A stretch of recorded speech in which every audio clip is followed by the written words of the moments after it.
Filipenses 2, versos 5 a 11. O texto diz o seguinte: tende em vós o mesmo sentimento que houve também em Cristo Jesus, pois ele, subsistindo em forma de Deus, não julgou como usurpação o ser igual a Deus, antes a si mesmo se esvaziou, assumindo a forma de servo, tornando-se em semelhança de homens e reconhecido em figura humana.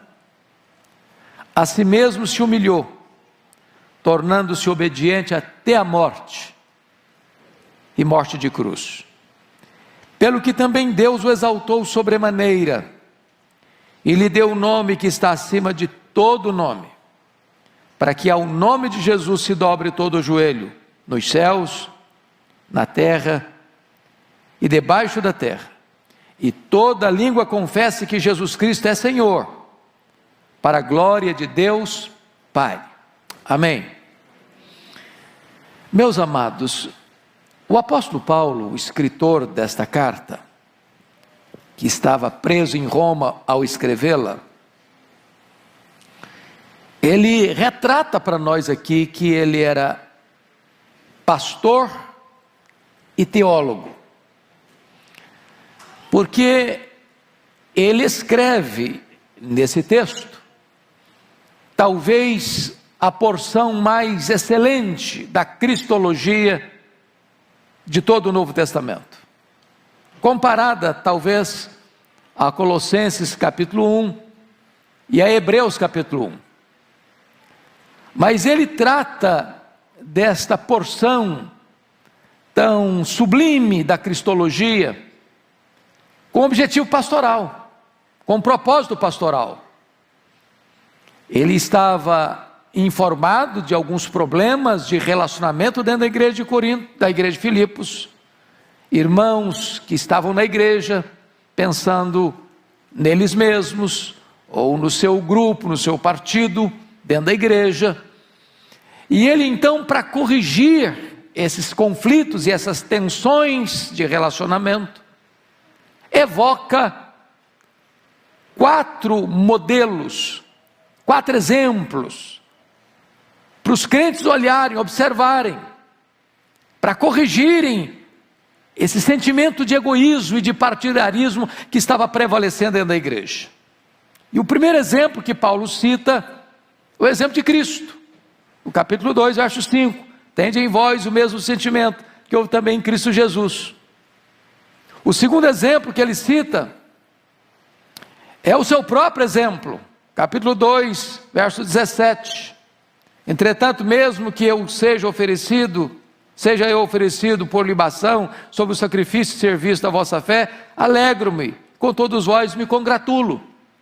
O terceiro exemplo que ele cita é o exemplo de Timóteo, capítulo 2, verso 20, porque a ninguém tenho de igual sentimento, que sinceramente cuide de vossos interesses. E o quarto exemplo que ele cita é o exemplo de Epafrodito, capítulo 2, verso 30, e visto que por causa da obra de Cristo, chegou ele às portas da morte, se dispôs a dar a própria vida, para suprir a vossa carência de socorro para comigo.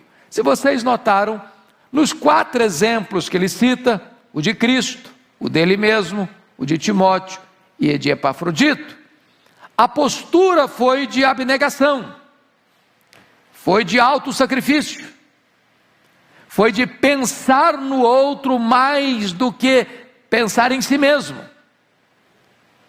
E não há uma outra maneira de você corrigir tensões de relacionamento, seja no casamento, seja na família, seja na igreja, seja no trabalho, ou em qualquer área da sociedade, senão esse sentimento de pensar no outro antes de pensar no eu. Bom, então Paulo, para lidar com esta questão pastoral, ele traz à tona para nós o máximo, o superior exemplo de Cristo. E então, Paulo vai mostrar para nós que Cristo é o nosso supremo exemplo. Tende em vós o mesmo sentimento que houve também em Cristo Jesus. Quando ele diz em vós tende o mesmo sentimento que houve também em Cristo Jesus, ele está dizendo do sentimento que teve Cristo, de mesmo sendo zombado, escarnecido, cuspido, esbordoado, pregado na cruz, mesmo naquela circunstância, o Senhor Jesus Cristo ainda ora ao Pai e diz: Pai, perdoa-lhes, porque não sabe o que fazem. Mesmo naquela circunstância, Cristo pensou no outro e rogou a Deus pelo outro, sendo esse outro aquele algoz que lhe cuspiu na face e que lhe esbordou a cabeça.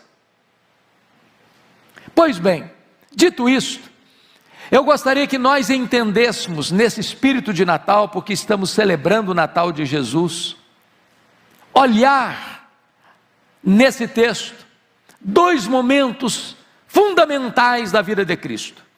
A primeira delas, ou o primeiro momento deles, foi a humilhação de Cristo. Vejam vocês comigo alguns degraus dessa descida. Primeiramente, no versículo 6 está escrito o seguinte, olha aí, Filipenses 2, versículo 6, pois ele, subsistindo em forma de Deus, não julgou como usurpação ser igual a Deus. Então a primeira coisa que você nota é que Jesus voluntariamente abre mão dos seus direitos. Agora entendamos isso. O que é uma usurpação? Quando você diz assim, fulano usurpou algo, o que você está dizendo? Que ele está ocupando ou quis ocupar uma posição que não lhe é cabível, que não lhe é legítima, que não lhe é de direito.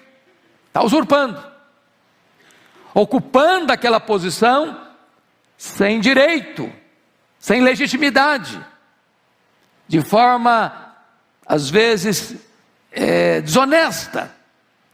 Agora, a pergunta é: Jesus era Deus? E a resposta é sim, ele era Deus.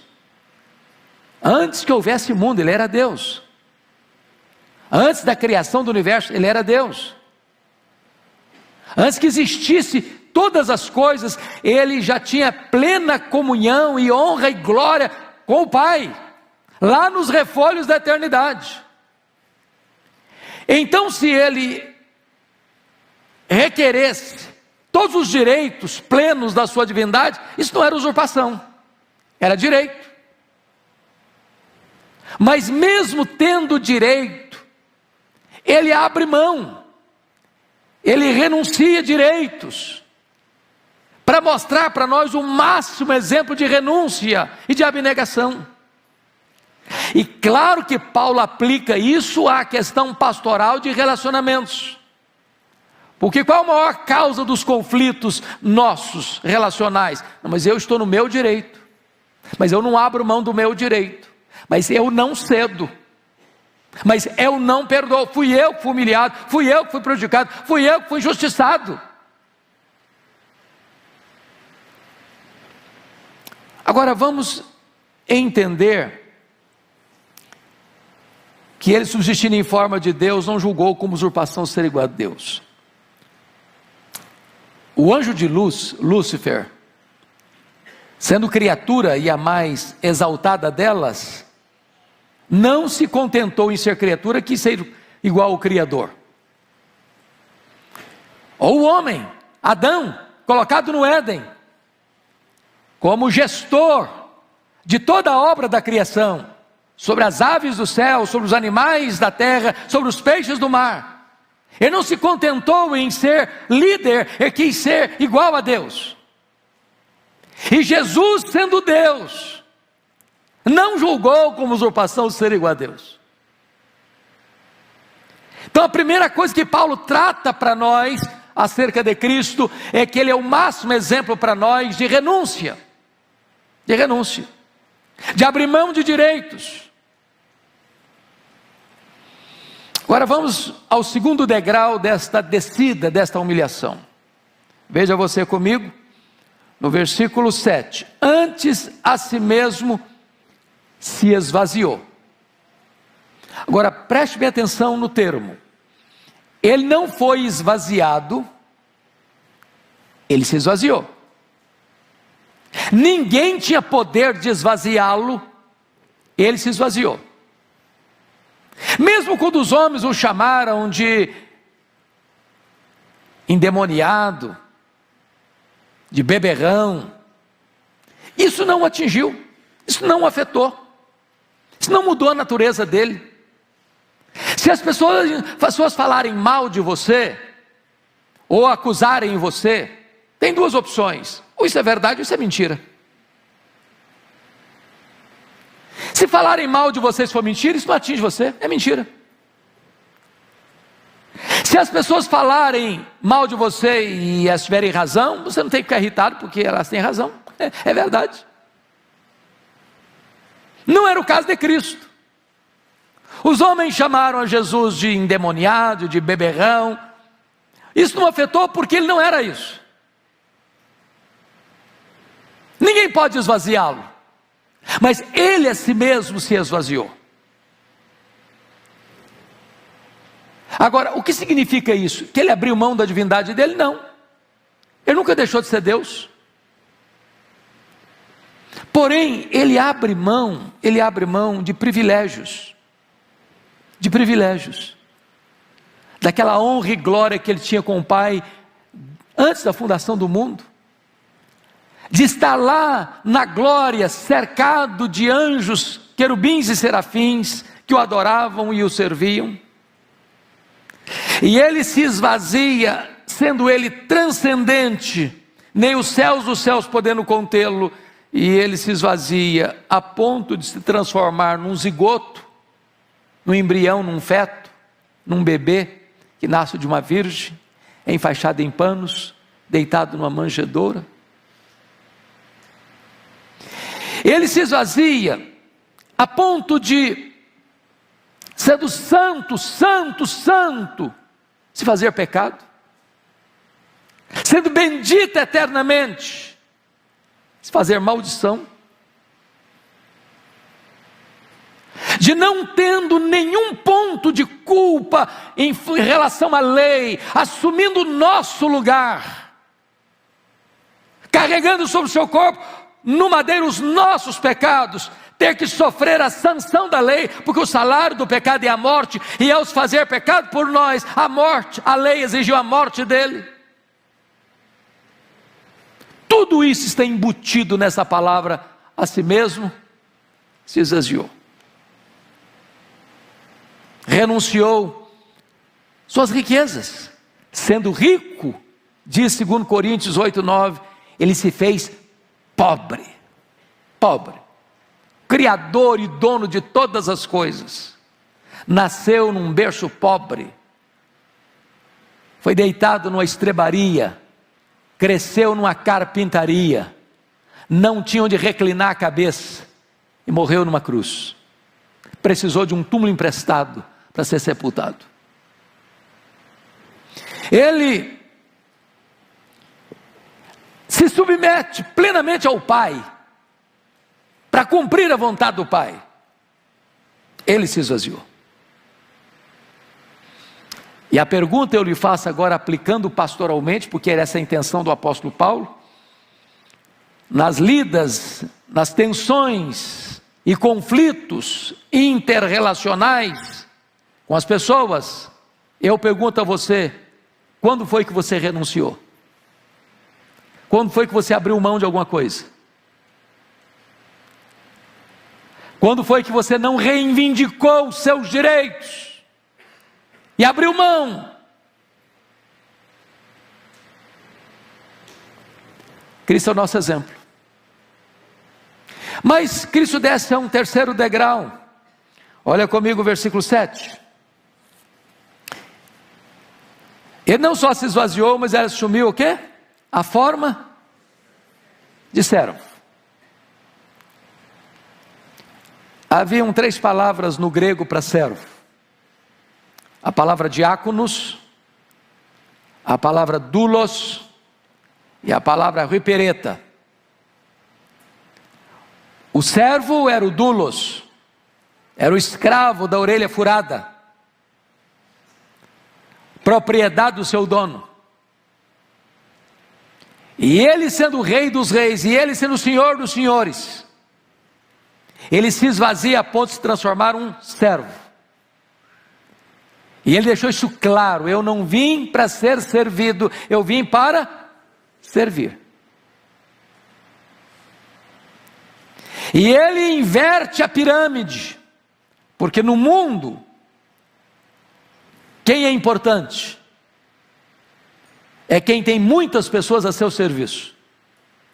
E a pirâmide do reino de Deus está de ponta cabeça, porque agora o mais importante é o servo de todos.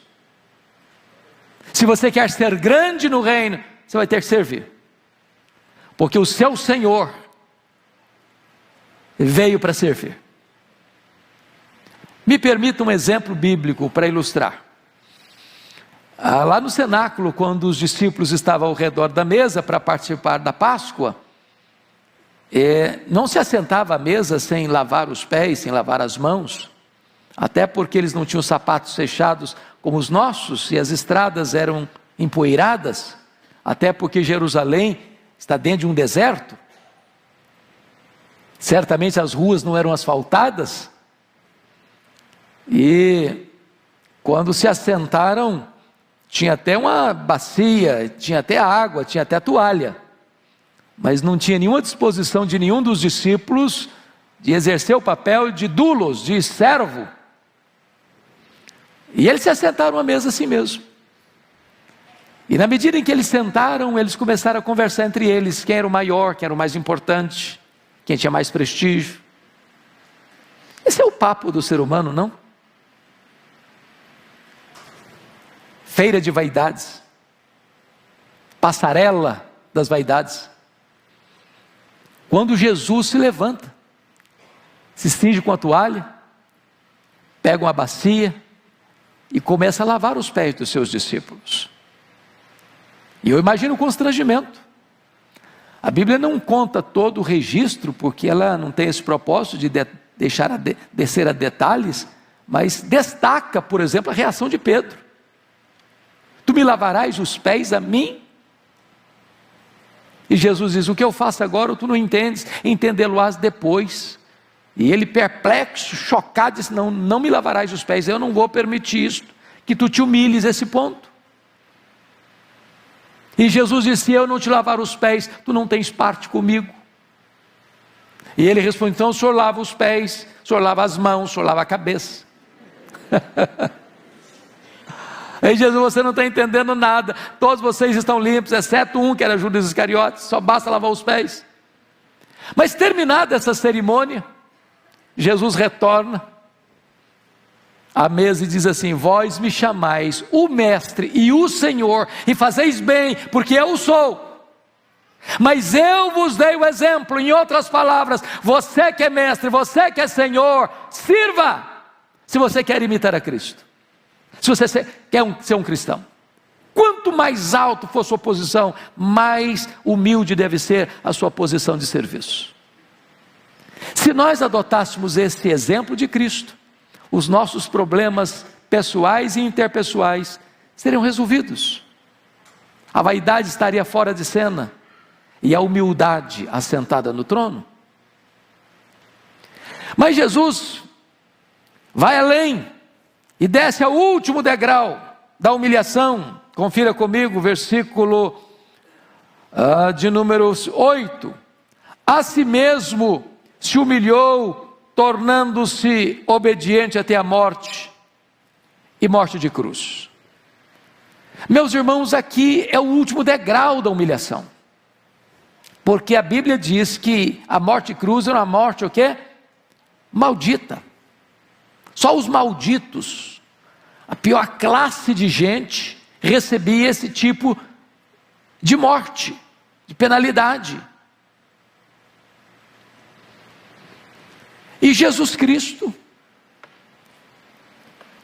entra no mundo com essa consciência, com esse entendimento, de que ele veio para morrer. Ele não foi pego de surpresa, ele não foi surpreendido, a morte dele não foi um acidente. Ele profetizou não só que ele ia morrer, mas como ele ia morrer. Ele caminhou para a cruz conscientemente, deliberadamente, entendendo que ninguém tinha poder de tirar a sua vida, ele voluntariamente a deu. E ele sabia por que ele estava dando a sua vida. Ele estava dando a sua vida para resgate do seu povo. Ele entendia que a cruz não seria um fracasso, uma derrota, mas seria a partida, o êxodo, a libertação do seu povo, onde as algemas seriam quebradas, onde as grades de ferro seriam rompidas e onde o seu povo seria liberto. Portanto, ele caminha para a cruz como um rei caminha para a sua coroação. Bendito seja Deus por essa postura de sacrifício do Senhor Jesus Cristo. Ele sofreu uma morte dolorosíssima, ele sofreu uma morte ultrajante e ele sofreu uma morte maldita. Sabe por quê? Porque nesse momento ele se colocou exatamente no seu e no meu lugar, para cumprir a lei e para satisfazer a justiça divina, para nos libertar, nos remir, nos salvar, nos perdoar e nos fazer novas criaturas. Pois bem, queridos, notem vocês que Paulo trabalha isso de uma maneira tão linda, porque é o texto em que Paulo lida com as duas vertentes, com a humilhação, os degraus da humilhação e agora os degraus de subida, da exaltação dele. Então preste atenção como é que Paulo lida com isso. Versículo 9. Pelo que também Deus o exaltou sobremaneira. Exaltou sobremaneira na língua grega é uma única palavra. A ideia aqui é que ele foi exaltado a uma posição onde não tem como exaltar mais. Quando você exalta um homem, é possível ainda exaltá-lo mais. Por mais exaltado que ele seja, é possível subir um pouco mais essa escalada. Pois Jesus foi exaltado a uma posição que não tem como exaltá-lo mais. Já está em grau superlativo. Já foi exaltado ao máximo. Agora, notem, quando se tratou de esvaziamento, foi ele quem se esvaziou. Ele não foi esvaziado. Mas quando se trata de exaltação, não foi ele quem se exaltou, foi o Pai quem o exaltou. Isso é um princípio maravilhoso. Porque, via de regra, o ser humano gosta de humilhar o outro e de exaltar a si mesmo. Jesus pega o caminho contrário. Ele se humilhou, mas ele não se exaltou. Quem o exaltou foi o Pai. Isso é uma lição para você e para mim. Se você se humilhar debaixo da poderosa mão de Deus, o próprio Deus exaltará você. Quem se exalta, diz a Bíblia, será o quê? Humilhado. Mas quem se humilha, diz a Bíblia, será o quê? Exaltado.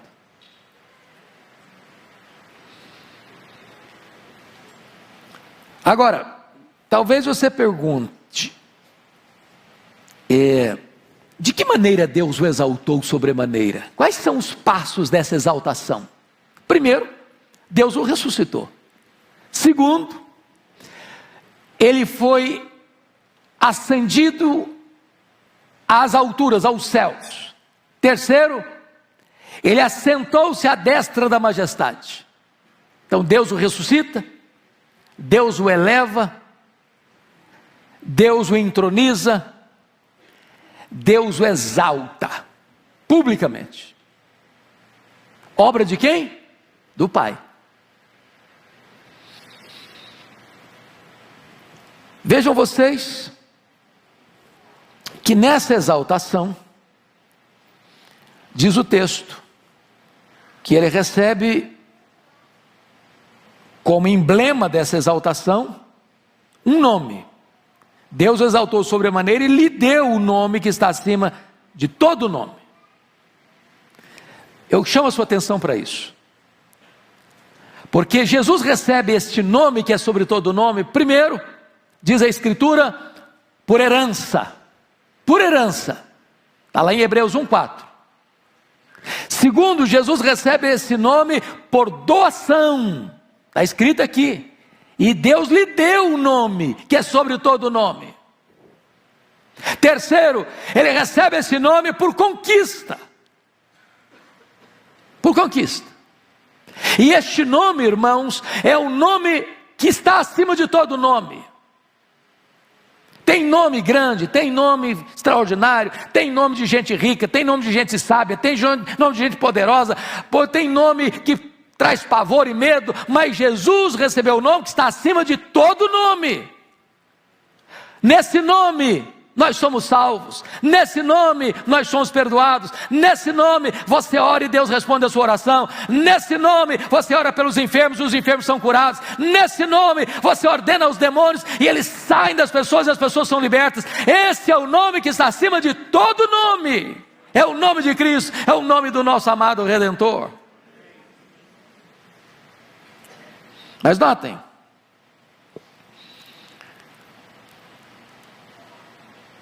no versículo 10, Paulo diz, para que ao nome de Jesus se dobre todo o joelho nos céus, na terra e debaixo da terra. Aqui este nome também, na exaltação, exige aqui uma rendição de todos. E quando ele diz, se dobre todo o joelho nos céus, a quem ele está se referindo? Aos seres angelicais. Na terra, a quem ele está se referindo? Aos seres humanos. Debaixo da terra, a quem está se referindo? Aos demônios. Em outras palavras, não há possibilidade, nem nos céus, nem na terra, nem debaixo da terra, existir alguém que tenha poder de resistir à autoridade do nome, suplantar a autoridade do nome, porque diante desse nome, todo joelho precisa se dobrar. Os anjos se dobram, os homens se dobram e os demônios se dobram.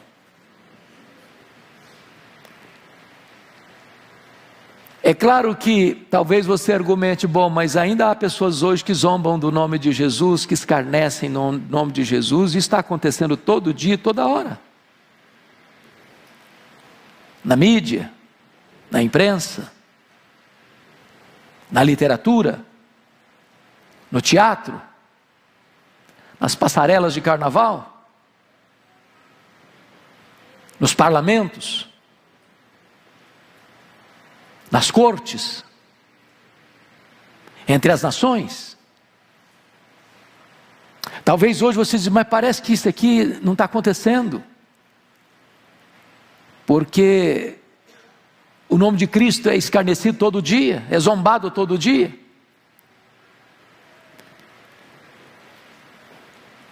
É como se Deus estivesse dando corda. Dando corda. Foi o que aconteceu com Jesus. A hora das trevas é a hora em que os homens pensam que estão no poder e cospem Jesus. E chutam Jesus. E cravam a cabeça, uma coroa de espinho na cabeça de Jesus. E esbordoam Jesus. E zombam de Jesus. Mas, amados irmãos, a hora das trevas tem hora para começar e tem hora para terminar. Até o momento que Deus vai dizer basta, chega, chega. E aí, os poderosos deste mundo, os grandes deste século, vão entrar num processo total de pânico, de desespero, de pavor, porque eles estarão diante deste, que recebeu o nome que é sobre todo nome, quando ele em majestade e glória vai se manifestar, como juiz de vivos e de mortos. E todos, grandes e pequenos, terão que comparecer. E terão que ser julgados.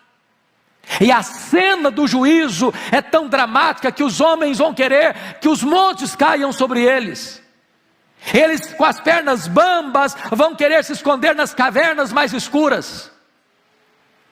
E eles vão querer fugir da própria morte, mas a morte vai fugir deles. E eles vão ter que enfrentar o Senhor, o nome sobre todo nome, que vai julgá-los com reta justiça. E todos que zombaram, que escarneceram, que não voluntariamente se curvaram, vão ter que necessariamente se curvar diante de Jesus, e toda língua vai ter que confessar que Ele é Senhor, para a glória de Deus Pai. E o diabo será lançado no lago do fogo, e o anticristo será lançado no lago do fogo, e o falso profeta será lançado no lago do fogo, e a morte será lançada no lago do fogo, e o diabo também lá no lago do fogo, e todos os ímpios cujos nomes não estão escritos no livro da vida, no lago do fogo serão lançados, e o seu nome, o nome de Jesus, será proclamado pelos séculos dos séculos. Ele é o Senhor, e todo joelho vai ter que se dobrar, e toda língua vai ter que confessar que Ele é Senhor, para a glória de Deus Pai. Esta é a verdade, irmãos, tão sublime que Paulo está nos apresentando. Mas notem vocês que esta exaltação, ela tem que ser não só reconhecida, mas ela vai ter que ser proclamada. Porque o texto diz: e toda língua confesse. Não é só joelho dobrando não, é língua confessando. E preste atenção que isso é lá do começo da história, viu? Pensa nos faraós do Egito. Pense comigo nos grandes potentados dos grandes impérios: Senaqueribe, Nabucodonosor, Ciro o Grande, Dario I, Alexandre o Grande. Pense comigo nos Césares de Roma. Pense comigo em Hitler, em Stalin, Mao Tse Tung, Karl Marx. Nos déspotas, nos facínoras, nos filósofos ateus, nos zombadores, nos escarnecedores, nos piadistas, que fazem troça e chacota do nome de Jesus. Eles não só vão ter que ajoelhar, eles vão ter que confessar que Jesus Cristo é Senhor, para a glória de Deus Pai.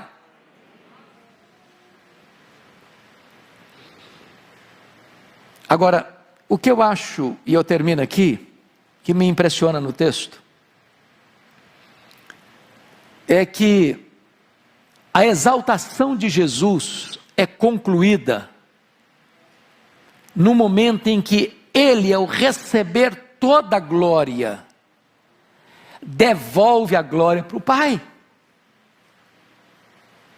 Esse é outro princípio.